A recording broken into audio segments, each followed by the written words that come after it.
Let me just kind of talk about what I will be using today.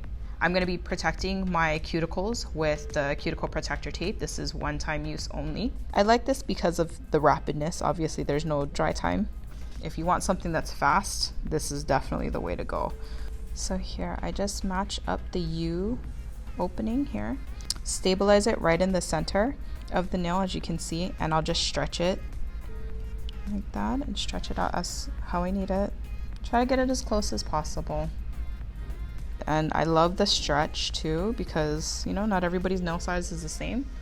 Just try to get as close over here to cover the skin, because you know, if you have especially short nails, you know, when you stamp, sometimes that design can kind of make it over on the opposite side, so make sure to protect the skin there. So here is basically what it looks like. So I just wrapped it around my nail. Just kind of hugs your nail just like a tiny glove.